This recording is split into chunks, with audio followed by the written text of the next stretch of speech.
오늘 우리가 함께 찾고 맛보며 누리기를 원하는 하나님의 말씀, 창세기 3장 1절부터 6절까지 말씀입니다. 구약 3페이지쯤에 있습니다. 창세기 3장 1절부터 6절까지 말씀, 저와 여러분 한 절씩 교독하시고 마지막은 합독하실 텐데 제가 먼저 1절 읽겠습니다. 그런데 뱀은 여호와 하나님이 지으신 들짐승 중에 가장 간교하니라. 뱀이 여자에게 물어 이르되 하나님이 참으로 너희에게 동산 모든 나무의 열매를 먹지 말라 하시더냐.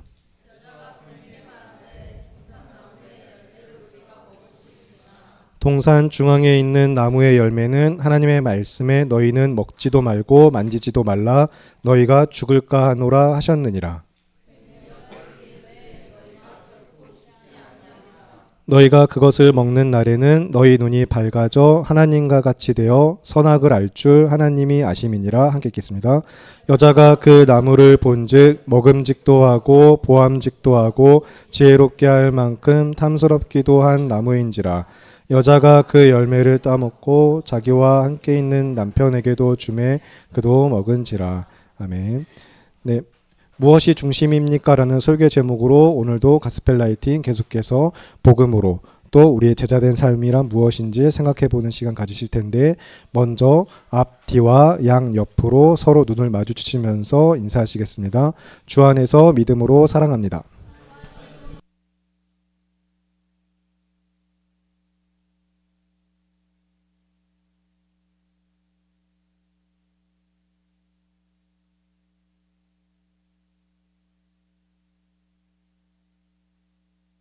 네, 다 보이시죠? 네, 잘 보이시는 걸로 가고. 네. 자, 여러분, 하나님께서 천지를 창조하시고 사람을 어디에 두셨죠? 네, 좋아요. 에덴에 두셨습니다. 창세기 2장 7절부터 8절의 말씀을 보실까요? 창세기 2장 7절부터 창세기 2장 7절부터 8절을 먼저 보실 텐데, 창세기 2장 7절에서 8절 여러분이 찾으셨으면 한 목소리로 읽어주시기 바랍니다. 시작.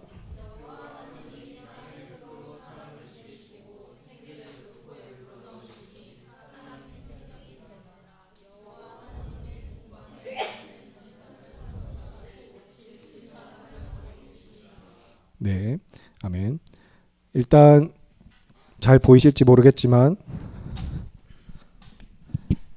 그 기록된 그냥 문자적 표현 그대로만 실제로 에덴이 어떻게 생겼을지, 정말로 동산이라고 해서 동산의 모양일지 어디에 있을지 이런 것들은 뭐 정확하게 성경이 말하는 바가 아니기 때문에 제가 지금 어떤 그림을 그리는 걸 가지고서 여러분이 그대로 유추하고 아 이건가 보다 생각하시는 분들은 안 계실 거예요. 그런 분들 안 계실 거고, 제대로 안 그려지긴 했지만 동산이라고 칩시다. 동산입니다.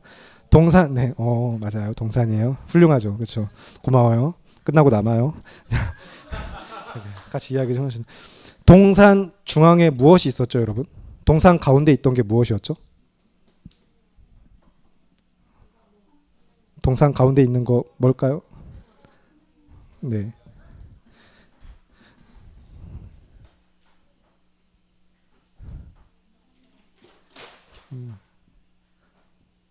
뭐 대충 그렸습니다. 네. 너무 그림에 자꾸 여러분 막 시선을 두지 마세요. 이제 나무처럼 보이나요? 예, 나무처럼 생겼죠. 이제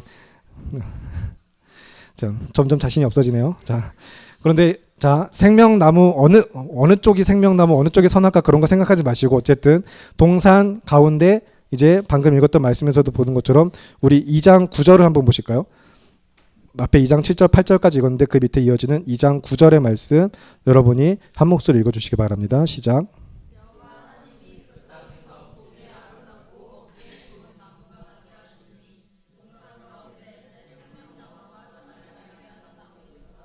네, 감사합니다. 여러분, 그러면 동산 가운데 있던 게 무엇이라고요? 생명나무와 선악을 알게 하는 나무입니다. 잘 아시는 대로 여러분이 대부분 초등부, 유치부 이제 모태 신앙으로 자라오면서 교육부서 안에서 여러분이 자라오면서 너무 자주 잘 듣고 알고, 그래서 그렇게 그냥 넘어가는 말씀들을 우리가 다시 한번 기초부터 찬찬히 또 살펴보고자 하는데, 자, 동산 가운데, 동산 중앙에 정말 저렇게 딱 두 나무가 있었나 생각해 보면서, 그러면 이제 하나님이 무엇을 명령하셨죠? 이 에덴 동산에 사람을 두시고서 사람으로 하여금 아담과 하와가 있는데 이제 이 동산에서 뭐 생육하고 번성하고 다스리게 하셨고, 그렇게 하신 그 사람들에게 또 명령하신 내용이 있었어요. 무엇을 명령하셨는지 창세기 2장 15절부터 17절의 말씀, 그 명령의 내용에 대하여서 여러분이 15절부터 17절 말씀을 한 목소리로 한 절씩 한 절씩 같이 다 같이 15절부터 17절 읽어주시기 바랍니다. 시작.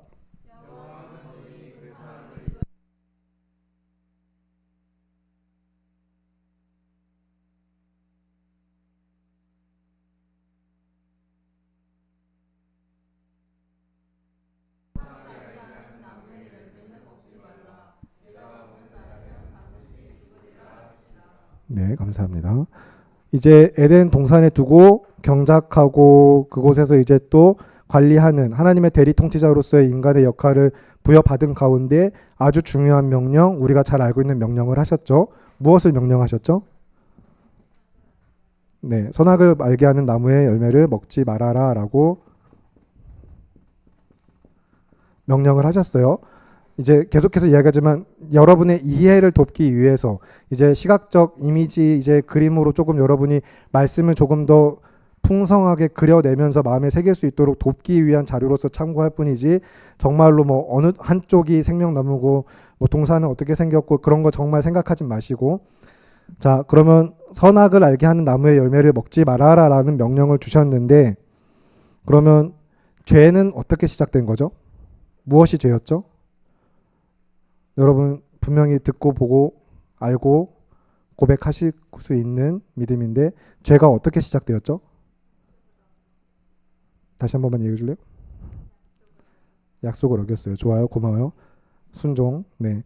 다들 이제 거의 평이한 대답, 가장 1차원적인 대답 말고 거기서부터 도출되는 최종적인 답변을 하느라고 지금 굉장히 어렵게, 그리고 이제 또 잘 좋은 대답을 해주긴 했는데, 그러면 이제 제가 진행이 안 되잖아요. 그렇죠? 여러분에게 지금 제가 원하는 대답을 해주셔야 되는데, 제가 어떤 대답을 원하는지 맞추는 것도 어렵긴 하겠지만, 가장 기본적인 명령, 이제 먹지 말아라라는 것을 어떻게 한 거예요? 그러면은 네, 어겼습니다. 그래서 어떻게 한 거죠? 먹었습니다. 선악을 알게 하는 나무의 열매를 먹었죠. 이것이 죄의 시작인데, 그러면 창세기 우리 다시 읽었던 오늘 본문으로 돌아가셔서 1절부터 6절 그 죄의 발단을 놓고 다시 한번 말씀을 좀 주의 깊게 살펴보고자 하는데, 창세기 3장 1절부터 6절, 이번에는 여러분이 1절 읽고 제가 2절 한 절씩 교독하시고 마지막은 합독하겠습니다.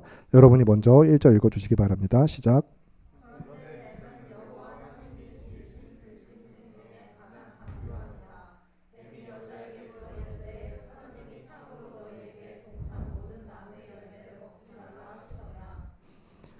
여자가 뱀에게 말하되 동산 나무의 열매를 우리가 먹을 수 있으나,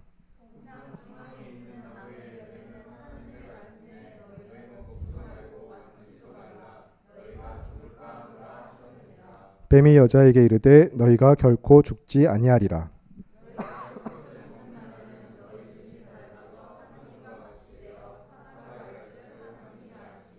함께 읽겠습니다. 여자가 그 나무를 본즉 먹음직도 하고 보암직도 하고 지혜롭게 할 만큼 탐스럽기도 한 나무인지라. 여자가 그 열매를 따먹고 자기와 함께 있는 남편에게도 주매 그도 먹은지라. 아멘. 네, 여러분 그러면 다시 한번 이제 질문을 할게요. 이번에는 여러분이 2장 9절의 말씀과 3장 3절의 말씀을 좀 비교해서 보면서 주의 깊게, 여러분이 너무 익숙하게 자주 알던 말씀이니까 하고 그냥 습관적으로 읽지 말고 잘 관찰해 보실 수 있게 바랍니다. 말씀을 잘 관찰해 보시면서 무엇이 중심에 있었는지, 정말로 동산 중앙에 있던 것이 무엇이었는지 한번 생각을 해봤으면 좋겠어요. 먼저 2장 9절에서는 성경이 이렇게 이야기하고 있습니다. 여호와 하나님이 그 땅에서 보기에 아름답고 먹기에 좋은 나무가 나게 하시니 동산 가운데에는 생명나무와 선악을 알게 하는 나무도 있더라. 아멘. 그리고 3장 3절에서는 이렇게 이야기하고 있습니다. 동산 중앙에 있는 나무의 열매는 하나님의 말씀에 너희는 먹지도 말고 만지지도 말라 너희가 죽을까 하노라 하셨느니라. 아멘. 사실은 설교하기 위해 여러분에게 이 전달하고 우리가 함께 마음을 붙들고 하나님의 말씀에 붙들려고자 하는 주제를 명확하게 하려고 제가 이제 이 말씀을 주의한 것 안에서 결론을 도출한 거기 때문에 여러분이 이것을 바로 한 번에 발견할 수 있으리라 생각하진 않아요. 그러나 여러분이 정말로 2장 9절과 3장 3절을 비교해서 보면서 동산 중앙에 있던 것은 무엇이었을까 깊이 생각해 보시기 바랍니다. 이게 죄였대, 아담이 불순종했어 하고 늘 알고 넘어가는 그 말씀 말고, 습관적으로 하는 고백 말고 참으로 말씀을 깊이 상고해 보시면서 묵상하는 그 가운데 내리는 결론이길 바라는데, 동산 중앙에 무엇이 있었을까요? 이렇게까지 이야기하면 이제 그냥 딱 보이는, 1차적으로 딱 표면적으로 보이는 것들을 대답으로 하진 않는다라는 것은 여러분이 짐작하실 거고, 뭔가 거기서부터 더 끌어내고자 하는 게 있는 거죠. 뭘까요? 동산 중앙에 있던 것이 무엇일까요? 할렐루야, 고마워요. 네. 동산 중앙에는 하나님의 말씀이 있었어요. 이게 핵심이거든요. 3장 3절을 잘 보시면 동산 중앙에 있는 나무까지가 우리가 보죠. 거기서 조금 더 넘어가서 열매까지도 볼 수 있습니다. 동산 중앙에 나무가 있었어. 동산 중앙에 있는 나무의 열매, 그걸 먹으면 안 됐어 하면서 우리가 자꾸 넘어가는 것은 동산 중앙의 나무의 열매는 하고 이어지는 그 다음에 그 앞에가 오히려 이제 어떻게 보면 관용사적 역할을 하면서 뒤에 더 정말 주체를 어디다 두고 있는 거예요? 하나님의 말씀, 명령이 먼저 있었던 거예요. 먹지 말아라 라고 하신 말씀, 이 하나님의 말씀이 사실은 동산 중앙에 있었던 거죠.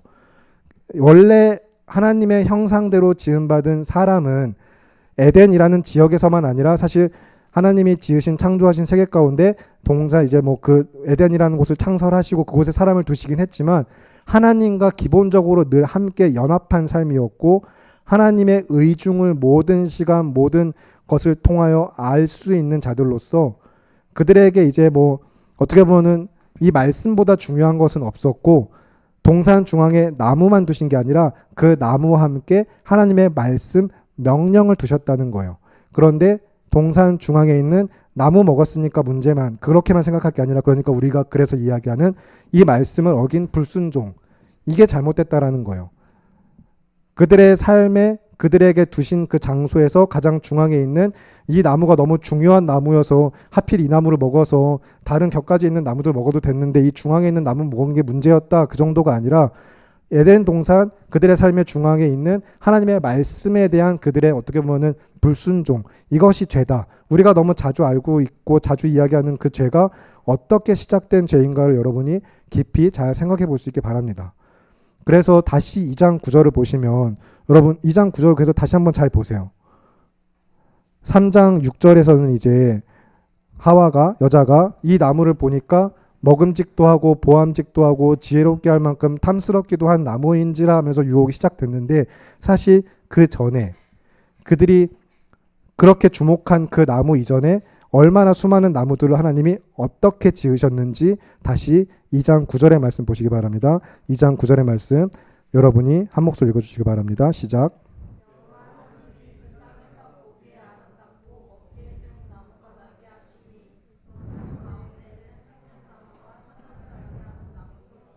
네, 하나님이 그 땅에서 보기에도 좋고 이제 보기에 아름답고 먹기에도 좋은, 굉장히 그러니까 그들에게 좋은, 얼마든지 그들이 먹을 수 있고 그들이 보기에도 아름다운 그 많은 나무들을 허락하시고 얼마든지 그들이 먹을 것들을 충분히 주셨음에도 불구하고 먹지 말라고 한 이 나무에만 그들이 시선을 두게 된 이유는 무엇이었어요? 그래서 죄가 어떻게 시작된 거였어요? 하나님이 정말로 너네 아무것도 먹지 말라고 하시더냐라면서 말씀을 이제 흐릿하게 만드는 거죠. 여기서부터는 여러분이 너무 잘 아는 내용이죠. 하나님이 너네한테 진짜 아무것도 먹지 말라고 하셨니? 하고 이야기하면서 어떻게 죄로 넘어가게 되는가, 다시 그래서 3장 이번에는 1절과 2절의 말씀 같이 한 목소리로 읽겠습니다. 3장 1절과 2절의 말씀 읽겠습니다. 시작. 그런데 뱀은 여호와 하나님이 지으신 들짐승 중에 가장 간교하니라. 뱀이 여자에게 물어 이르되 하나님이 참으로 너희에게 동산 모든 나무의 열매를 먹지 말라 하시더냐. 여자가 뱀에게 말하되 동산 나무의 열매를 우리가 먹을 수 있으나 하면서, 얼마든지 먹을 수 있어 하면서도, 그런데 중앙에 있는 이 나무는 하면서 나무 자체에 하나님의 말씀은 사라지고 나무가 뭔가 중요해지면서 우리가 다 먹을 수 있는데 이거는 못 먹게 하셨네 생각해 보니까 이거는 우리가 못 먹는 거네 라고 이야기하게 되는 거예요. 그래서 지난 여름 수련회 때도 우리가 네가 어디 있느냐라는 질문에서부터 우리의 정체성을 생각해보고 제가 무엇인가 다시 한번 짚어봤었는데, 결국에 하나님과 함께하는 삶으로서 하나님 이제 그 뜻을 기본적으로 순종이 그냥 노력해서 되는 게 아니라 숨쉬듯이 자연스러웠던 인생 가운데 불순종이 찾아온 겁니다. 근데 그 불순종이 이제 하나님의 말씀이 흐릿해지면서부터, 그리고 거기에 이제 욕심이 들어가죠. 어떤 욕심들이 들어가는 거죠?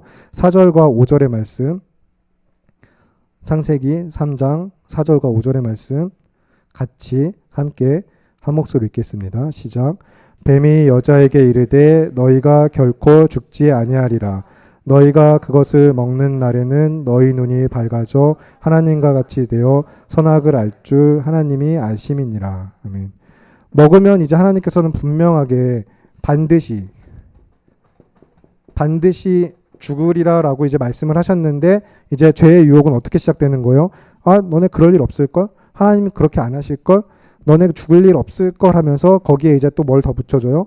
너희가 그거 먹으면 눈이 밝아지고 하나님과 같이 될 수 있을까 싶어서 못 먹게 하셨을 거야 하면서부터, 그래서 이제 이 죄의 발단이 인간에게 지금도 영향력을 미친다라고 이야기하는 건 삶의 주인 되시는 이제 하나님, 보통 이제 헬라어 표현으로 이렇게 그냥 쉽게 쓰려고 하나님 이렇게 좀 많이 줄여서 앞에 테오스 할 때 이제 그냥 이 소문자 이렇게 씁니다. 근데 이제 이 하나님을 자기가 삶의 주인으로 모시고 그분의 말씀은 절대적인 것으로 여기면서 먹지 말라고 하신 거면 먹지 말아야 되는 거고 죽으리라 하면 죽어야 되는 건데, 그렇지 않게 여기고 또 자기들이 이 자리로 가고 싶게 만든 거죠.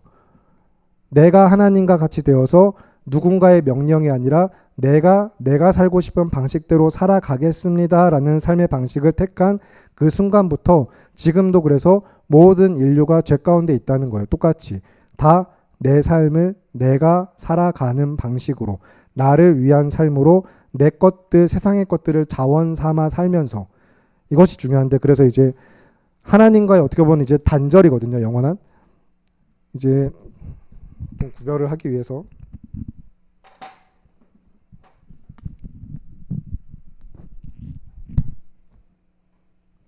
어떻게 보면 하나님과 그냥 이제 단절이 생긴 거예요. 완전히 끊어진 거예요. 이제 우리가 하나님의 자리를 넘본 순간부터 그 죄가 시작되고 말씀을 어기고 불순종하면서부터 하나님과 우리의 삶이 분리되고, 그래서 잘 알고 있는 대로 죄, 하나님과의 단절, 그래서 하나님 없이 살아가는 그 삶을 선택한 인간들에게 찾아온 것이 무엇이었어요? 사망인 거죠. 그래서 죄의 삭은 사망이요라고 이야기하는 로마서 말씀처럼 이제 심판하시는 하나님은, 이제 공의의 이 하나님께서는 반드시 죄를 죽음으로 다스리시는 분이기 때문에 인간은 이제 죄로 인하여서 하나님과 끊어지고 그들의 생명의 공급자 되시며 전부가 되시는 하나님 없는 삶을 선택한 순간부터 죄의 심판이기도 하고 그 죄의 영향력이 사망일 수밖에 없게 되는 거예요.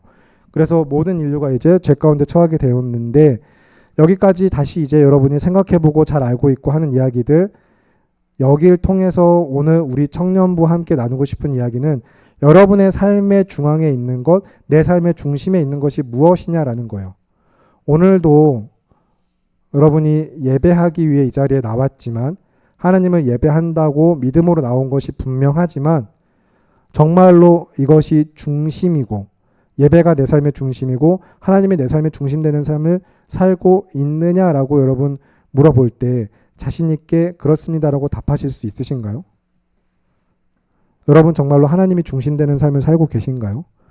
사실 오늘 이 자리에 정말 꼭 있어야 될 지체들이 아직 없기도 한데, 너무 그 지체들과 함께 듣고 싶었는데, 참 지금 우리 청년부 안에 그리고 성교교회 안에 기도할 기도의 제목들이 너무 많고 우리가 미처 발견하지 못하고 좀 가리워져 있긴 하지만 아직 연약하고 추악한 허물 같은 모습들이 많이 있습니다. 이 공동체 안에. 이것은 우리가 그냥 조금 더 현재 지금 우리 상황을 직면하면서 했던 이야기, 잠깐 좀 격가지로 빠졌던 이야기이긴 하지만, 하나님이 중심되는 공동체라고 이야기하고 하나님밖에 없다고 이야기하고 주님이 내 삶의 전부입니다라고 늘 고백하는데, 문제는 우리 삶이 정말 그렇지 않다라는 게 문제인 거예요. 똑같이 지금 이처럼 결국에는 그냥 교회 안에서 하나님이 최고예요, 하나님밖에 없어요, 주님은 내 삶의 전부입니다, 하나님을 예배하기 위해 살아갑니다라고 늘 고백하는 우리가 삶의 영역, 세상에 나아가서는 전혀 그런 삶을 살고 있지 않을 때, 여전히 이 사망의 삶을 살고 있을 때 과연 내 삶의 중심에 무엇이 있는가 우리는 생각해 봤으면 합니다. 하나님의 말씀이 정말로 중심에 있어서 그 말씀을 붙들고 살아가는 삶이 되고 있는지, 그분이 먹지 말라고 한 건 먹지 않고 절대 반드시 죽으리라 한 것은 죽으리라는 말씀으로 받아들이고 말씀만 중심되는 삶을 살고 있느냐라고 물어볼 때, 여러분 주일 이 시간 한번 나와서 예배하는 삶이 내 중심이 오직 하나님 한 분입니다라고 말할 수 있는 삶인가? 진지하게 여러분의 삶을 돌아보실 수 있길 바랍니다. 정말로 근데 그럴 수도 있어요. 그 사람의 삶의 중심이 올고 나서 오직 하나님 한 분이신 가운데, 그러나 삶의 여러 가지 환경과 여건상, 그리고 때로는 그렇지 않았지만 현재는 할 수 있는 여건 안에서 최선의 삶이 지금 그런 모습일 수도 있기는 하죠. 그러나 제가 이야기하고 누가 판단하고 서로가 서로를 바라보는 것 이상으로 여러분 자신과 하나님이 더 잘 아실 것입니다. 여러분 정말로 하나님이 중심되는 삶을 살고 계신가요? 여기 나아오기 전까지 어떤 마음으로 나오셨나요? 오늘도 일어나서 하나님을 향한 기대와 소망을 가지고 하나님이라는 분을 예배하기 위하여서, 야, 내가 오늘도 이 하나님을 예배해야겠다라는 믿음의 결단과 기쁨과 감사로 나온 삶인가, 아니면 일단 나오고 본 삶인가, 생각해 봤으면 좋겠습니다. 그리고 오늘 주일 저녁에 우리 청년들이 더 많이 같이 함께 그 자리에 있으면 좋겠는데, 그래서 또 그 자리에서도 예배의 본질적인 측면을 같이 좀 이야기하긴 하겠지만, 예배는 여러분 소비하는 게 아니에요. 여러분의 시간을 드렸으니까, 내 마음을 드렸으니까 어떤 것을 얻어내기 위해 예배하는 것이 아닙니다. 그것은 하나님이 중심되는 삶이 아니에요. 여러분 한번 그러면 돌아볼까요? 우리 스스로를. 여러분 예배 드리면서 항상 이 은혜가 넘치시나요? 성결교회 청년부 이 공동체는 은혜가 넘칩니까? 여러분의 삶에 은혜가 넘치고 있나요? 예배 드릴 때마다 나는 은혜로 충만하다, 모든 순간이 은혜다라고 정말 고백하고 계십니까?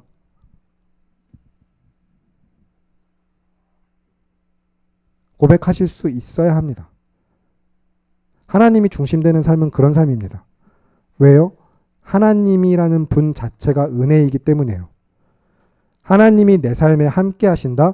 우리가 단절되었던 인간 죄로 인하여서 하나님을 불순종하고 우리가 하나님의 자리를 대체하면서 죄 가운데 내 힘으로 살아보려다가 영죽을 사망에 빠져있는 이 인생을 불쌍히 여기셔서 다시 이 관계를 끊어내시고, 이 단절된 관계를 끊어내신 거죠. 그래서 하나님과 우리 사이가 다시 연결된 이 은혜가, 나를 구속하신 구원의 은혜가 정말로 은혜임을 믿으신다면, 그래서 내가 하나님과 함께 됐다는 것을 믿으신다면, 우리는 항상 은혜로울 수밖에 없는 거예요. 그 하나님은 지금 내 삶에 영원토록 함께 하시니까요. 지금도 내 삶에, 그리고 여러분 가시는 직장에, 가정에, 어디서든지 하나님은 항상 함께 하십니다. 그래서 우리가 은혜라고 이야기하는 거거든요. 하나님이라는 분 자체가 나와 함께 한다는 게 은혜인 거예요.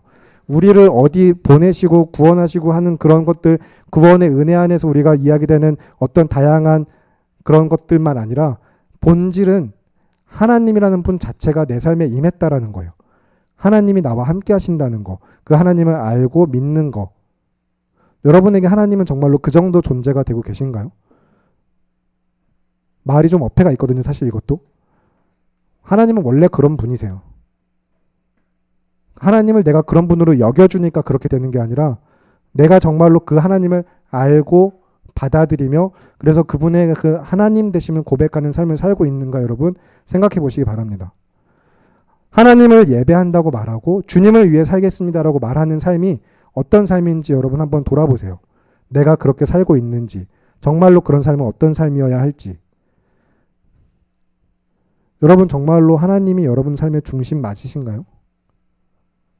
이렇게 말하고 있는 저도 감히 물론 어떤 삶에 보여지는 모습과 그런 것들을 가지고 제가 어떤 직책과 직분이 있다고 이런 이야기를 할 수 있지는 않지만, 그러나 감히 단언하기는 제가 그래도 하나님 중심되는 삶을 위해 정말로 노력해왔고, 그렇기 때문에 지금 이 청년의 시기에 여러분보다 조금 더 인생의 선배 단 몇 년을 더 살았을지라도 권면 드리는 거예요. 예전에도 한번 이야기 드렸지만 여러분 정말로 목숨 걸고 예배 드려보신 적 있으신가요? 예배가 내 삶에 정말 그렇게까지 중요했던 적은 있으신가요? 하나님이란 분이 너무 귀해서 정말로 그 하나님이 내 삶의 전부이기 때문에 나는 이 하나님을 예배하지 않을 수 없는 인생으로서 예배를 못 가는 것이, 예배하지 않는 것이 너무 막 슬프고 안타깝고 예배에 대한 끝없는 갈망 가운데 그래서 나온 예배의 자리는 다를 수밖에 없어요. 어디서나 하나님이 함께 하시지만 공적인 예배 안에서 예배의 틀 가운데 주어지는 하나님이 우리에게 역사하시는 그 성령의 역사는, 그래서 예배 가운데 은혜가 있다고 이야기하는 거예요. 또 하나님을 찬양하고 그의 말씀이 선포되어지고, 그래서 하나님이라는 분을 더 선명하게 깨닫는 것. 첫 번째, 예배 안에서 하나님을 더 선명하게 깨닫고 그 하나님의 하나님 되심을 알고 믿으며, 그래서 하나님을 찬양하는 삶 가운데 여러분 찬양과 말씀과 기도로 이어진 이 예배의 구성적 측면에서 여러분 잘 인식하셨으면 좋겠는데, 그래서 찬양은 하나님의 하나님 되심을 향한 우리가 올려드릴 마땅한 고백이에요. 그분은 하나님, 우리는 예배자로서 하나님을 찬양합니다고 찬양하는 것이고, 거기에 말씀은 하나님의 언약, 그 신실하심, 하나님은 말씀으로 자신을 계시하셨고 말씀으로 약속하셨으며 말씀으로 우리를 창조하셨을 뿐만 아니라 구원하시는 분이기 때문에 말씀 안에서 그 모든 것들이 또한 우리에게 실질적으로 실체적으로 다가오거든요. 그렇게 그 말씀이 선포되어지고 나면 기도도, 그래서 기도는 우리가 다른 걸 가지고 기도하는 게 아니라 그 뜻을 이루소서, 하나님의 뜻이 이루어지게 하소서, 그 나라가 임하시고 하나님 우리에게 들려주신 그 약속의 말씀들 하나님 뜻대로 이루어지기를 기도합니다라고 우리는 간구하는 거예요. 오늘 저녁에 살펴볼 사무엘하 7장 그 말씀, 이제 다윗의 기도가 그런 기도거든요. 하나님 나에게 이 모든 말씀을 들려주시고 하나님의 하나님 되심을 보고 나니까 제가 하나님이 말씀해 주셨기 때문에 제가 기도할 수 있게 되었는데, 하나님 뜻을 다 이루세요. 하나님밖에 없습니다. 주님과 같은 분이 없습니다. 하나님 약속하신 대로 이루어지길 바랍니다라고 하는 게 사실 성도의 기도입니다. 그러면 여러분은 무엇을 기도하고 있나요? 기도에서부터 다시 한번 여러분 돌아보세요. 정말로 내가 하나님이 중심되고 있는가?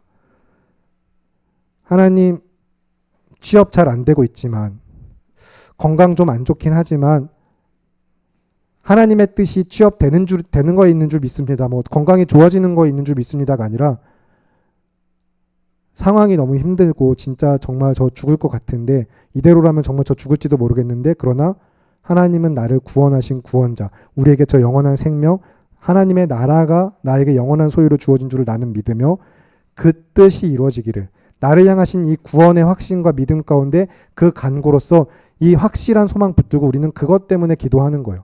오늘도 내 삶에서 하나님, 이것저것 정말로 너무나도 슬프고 어렵고 힘들고 고난 같은 인생들, 정말로 많은 기도의 제목들이 있긴 하지만 그 모든 기도 제목들 가운데 결국에 내가 드릴 기도 단 한 가지는 하나님, 하나님의 뜻을 이루세요. 저를 구원해 주시고 하나님의 통치와 다스리심으로 이 세상을 은혜와 긍휼로 돌보시며 하나님의 나라가 이루어지길 바랍니다라는 기도. 여러분의 기도가 그런 내용이 되고 있다면 하나님 중심되는 삶을 그래도 살아가려고 노력하고 있는 삶일 것이고, 여전히 나의 것들이 우선되고 있다면 하나님은 그냥 도구일 뿐입니다. 예배도 도구일 뿐이고 종교 생활을 하고 있는 거예요. 그래서 뭐라고 말씀하신 거예요? 먼저 그 나라와 그의 의를 구하라고 이야기하시면서 성도된 우리 삶에 마땅히 우리가 중심이 무엇인지, 무엇을 우리가 삶의 가장 핵심 삼아야 되고 기반 삼아야 되는지 여러분 돌아보실 수 있길 바랍니다. 아담의 인류의 첫사람의 범죄는 어쨌든 이 하나님의 말씀, 그들의 삶의 중심에 있는, 그들이 거주하는 그 삶의 터전에 있는 가장 핵심이고 중요한 것으로 여기에 말씀을 불순종한 거였어요. 여러분의 삶에 그러면 말씀이 있나요? 오늘도 그 말씀을 사모함으로 나오셨나요? 그리고 그 말씀으로 나눔을 하고 계신가요? 좀 안타깝고 제가 너무 직접적으로 이야기해서 미안하긴 한데 뭐 어렵다, 안 들린다, 이해가 안 된다, 좀 연결이 안 된다. 그리고 직접적인 나눔으로 이제 뭐 그냥 그러면 알 수 있게 알려줘야 되는 거 아니냐 이렇게 좀 더 표현을 한 경우들도 있긴 한데 제가 더 노력하겠습니다. 열심히 할게요. 그러나 그 전에 정말로 그러면 나는 들으려고 준비되어 있는 사람인가 생각해 보시기 바랍니다. 믿음으로 준비된 사람들이 하나님을 예배할 때와 그런 준비 없이 그냥 습관적으로 예배할 때는 당연히 다를 수밖에 없어요. 그 삶의 중심이 다르니까. 여러분의 삶의 중심이 오늘도 이 예배 자리에 나와 있다고 해도 정말로 하나님인지 아닌지는 여러분 각자 우리 스스로가 돌아볼 수 있길 바랍니다. 그래서 이제 시편 51편을 보실 텐데 시편 51편 한번 보실까요? 다윗이 범죄한 이후에 이제 하나님 앞에 회개와 이렇게 간구의 기도로서 자신이 정말로 얼마나 철저하게 죄인인지를 깨닫고 온전한 회개의 기도로 나아가는 기도의 내용 중에서 시편 51편 6절의 말씀, 시편 51편 6절의 말씀 여러분이 한 목소리 읽어주시기 바랍니다. 시작.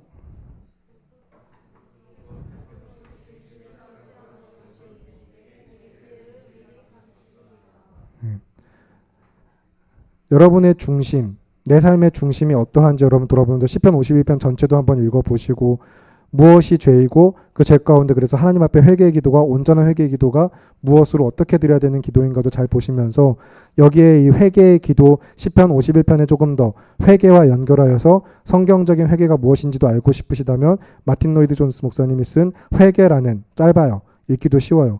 예전에도 청년반에서 한번 추천한 적 있는데 읽어보시길 바라고 여러분의 마음의 중심에 진실함을 원하시는 하나님 앞에 여러분 오늘 어떤 마음으로 나아오셨는지 여러분 자신을 돌보시기 바랍니다. 회개의 기도라고 이야기할 때 지난 한 주의 삶에서 구체적으로 우리가 분명히 마음과 행동과 말로 지은 죄들을 놓고 하나님 앞에 회개해야 되겠지만 항상 우리가 예배에 나오면서 회개의 기도로 나아가는 것은 먼저 내 마음의 중심에 하나님이 있었는가 없었는가 그분의 다스리심 아래 내가 살았는가 살지 않았는가 결국에는 본질은 항상 여기에 있는 거예요. 여러분 그 믿음으로 이제 또 돌아가는 발걸음 여러분의 삶 가운데 하나님이 함께 하심을 믿으면서 여러분의 삶의 중심을 지키실 수 있기 바랍니다. 여러분의 삶에 정말로 무엇이 중심인가요? 최근에는 넷플릭스에서 한 어떤 드라마가 아주 그냥 다들 그걸로 힐링받고 그거 이야기하고 그것 때문에 막 삶에 어떤 희로애락이 있는 것처럼 이야기하는 우리 청년만 아니라 세상의 모습들도 보긴 하는데 하나님의 말씀을 정말로 그렇게 여기며 하나님이라는 분을 즐거워하면서 이것만 있으면 내가 산다라는 믿음으로 우리가 붙들고 있는 것이 이 소망이 생명이 하나님께 있는지 그의 말씀에 있는지 여러분 우리가 믿음을 돌아보면서 로마서 12장 1절과 2절의 말씀을 그래도 다시 볼 필요가 있는데 로마서 12장 1절과 2절의 말씀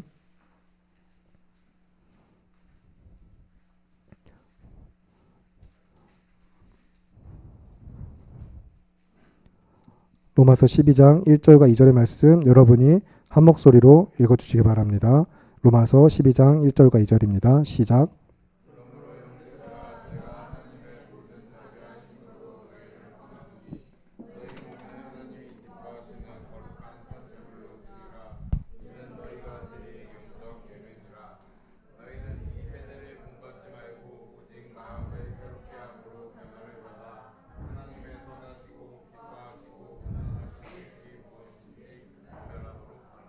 아멘.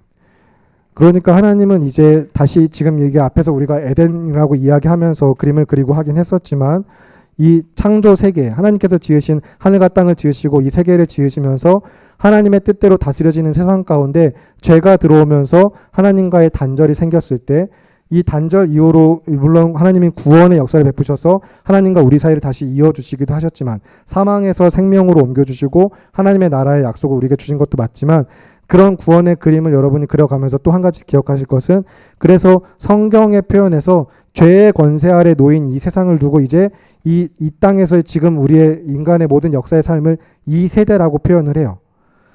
죄의 권세 아래 놓여서 하나님 없는 삶을 선택하면서 계속해서 말씀을 무시하고 스스로 주인 되는 삶을 살면서 사망으로 가는 이 인생을 이 세대라고 이야기할 때, 이 세대를 그래서 본받지 말고 우리가 어디를 사는 사람들인지, 하나님의 나라 백성으로서 저 위의 것을 찾고 구하면서 내가 지금 어디에 속한 삶인지, 비록 이 땅에 발 디디고 살고 있지만 내가 어디에 정체성을 둔 성도인가 기억하면서 살아가라고 말씀하시는 게, 그래서 예배 삶을 이야기하는 게 로마서의 말씀입니다. 12장에서. 그 삶의 그러면 중심은 또 뭐가 되는 거예요? 그래서 무슨 중심을 가지라고? 하나님의 선하시고 기뻐하시고 온전하신 뜻이 무엇인지 분별하면서 너희는 마음을 날마다 새롭게 변화받고, 이미 하나님 안에서 새 사람 되어서 그리스도의 구속의 은혜로 우리가 구원의 은혜를 누렸지만 새 사람 된 너희가 항상 마음을 새롭게 함으로 변화를 받는 가운데 말씀이 중심되는 삶을 살아가라라고 성경은 이야기하는 것입니다. 이 세대, 죄에 놓여있는 이 세대를 본받지 말고요. 너희는 이제 여기 속한 삶이 아니다라고 이야기하시면서요. 그래서 이 죄로 인하여서 단절됐던 우리를 그리스도의 십자가가 어떻게 다시 하나님과 우리 사이를 화목하게 하셨고, 왜 이것이 복음이며 그 복음을 믿는 자들이 또한 복음 안에서 어떻게 살아가야 되는지, 여러분 무엇이 은혜인지를 기억하시면서 하나님이라는 분 존재 자체가, 그분이 나와 함께 하신다는 게, 그분의 은혜가 그분이 나의 삶에 임하셨다는 것 자체가 은혜예요. 그 은혜가 있으면 여러분 항상 그리스도 예수 안에서 여러분은 믿음으로 승리하는 삶을 살아갈 수 있습니다. 성령의 도우신 가운데. 그러기 위하여서 다른 무엇이 아니라 말씀이 중심되는 삶, 하나님의 말씀을 붙들고 살아가는 삶을 살아가시길 바라며, 마지막으로 권면드리기는, 사실 여러분이 이 이야기 한두 번 듣는 게 아니잖아요. 한두 번 들은 이야기는 아니죠. 전달하는 방식이나 이야기의 주제나 그 흐름이 조금 달랐을 뿐이지 늘 듣고 알고 고백하는 내용들인데, 여전히 문제는 뭐예요? 이것이 제일 중요하다라고 이야기하면서, 이거밖에 없다라고 이야기하면서 정말로 그게 중심되는 삶을 살고 있냐라는 거예요.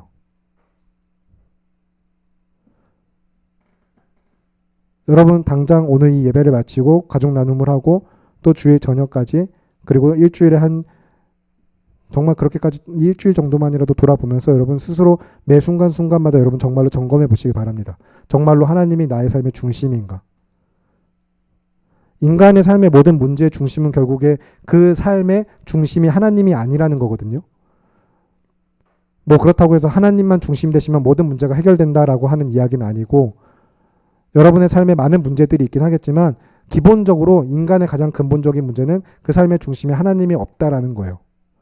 우리는 그걸 알고 고백하는 자들로서 그러면 어떤 믿음으로 살아가야 될 것인가 여러분 기억하시고, 나중에 돌아가셔서 로마서 7장을 찬찬히 읽어보세요. 이번 한 주 동안에 정말로 하나님이 중심되는 삶을 살기 위해서 로마서 7장을 찬찬히 읽어보시는 가운데 계명, 율법 이렇게 하나님의 명령으로 이야기되는 로마서 7장 안에서의 그 단어들을 선악과랑 같이 연결해서 생각해 보시면 좋겠습니다. 묵상을 하실 때. 로마서 7장에서 하나님의 명령, 계명, 율법 이런 개념들을 선악과랑 같이 연결하여서 생각해 보시면서 인간의 죄는 무엇인가?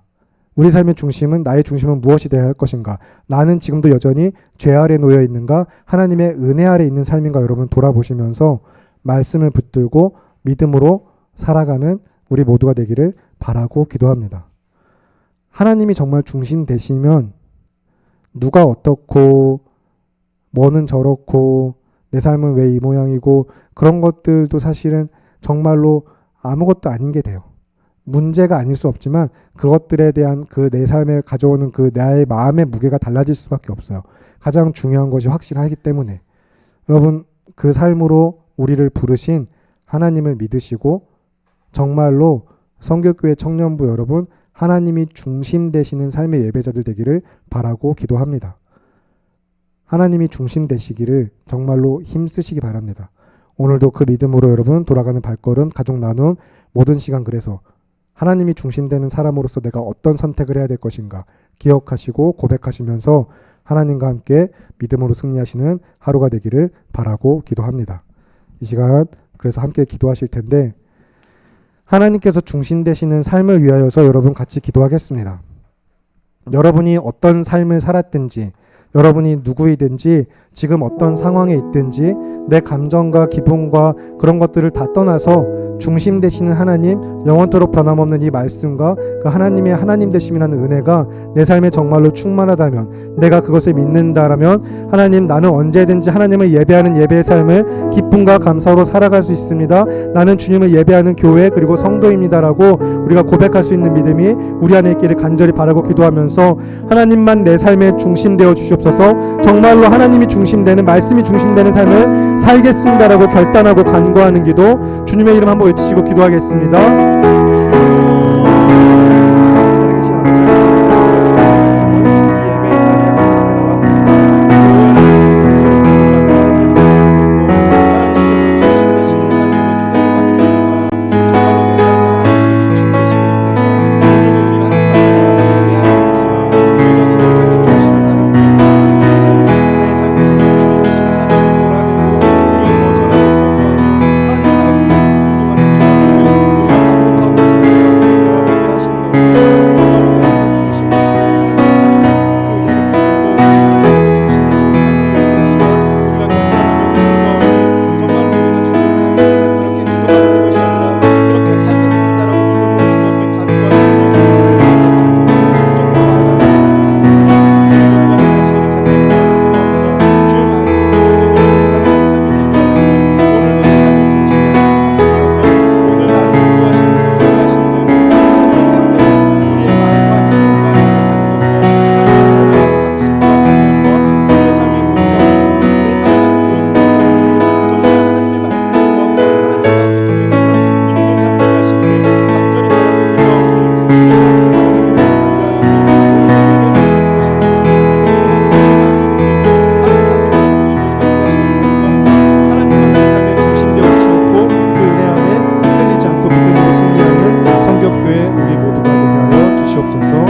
우리와 함께 하시는 믿으며 귀하고 아름다우신 우리 주 예수 그리스도의 이름으로 기도합니다. 아멘. 살아계시는 하나님 아버지, 오늘도 하나님께서 우리 삶의 중심 되심을 믿으며 오직 그 믿음으로 내 삶의 중심 되시는 주와 함께 말씀에 순종하는 예배자들로서 성교교회 청년부가 함께 하나님을 예배합니다. 이 예배가 끝났다고 해서 그 삶이 끝나는 것이 아니라 계속해서 삶에서 하나님을 예배하는, 그리고 주님을 모시어 섬기며 믿음으로 살아가는 교회 그리고 성도로서 우리의 삶에 하나님과 그 말씀이 유일한 중심과 전부가 되어 주시옵소서. 참으로 그 믿음으로 살기를 원합니다. 살겠습니다. 주님, 우리 삶에서 도와주시며 은혜와 사랑으로 역사해 주시옵소서. 함께 하심을 믿으며 귀하고 아름다우신 우리 주 예수 그리스도의 이름으로 기도합니다.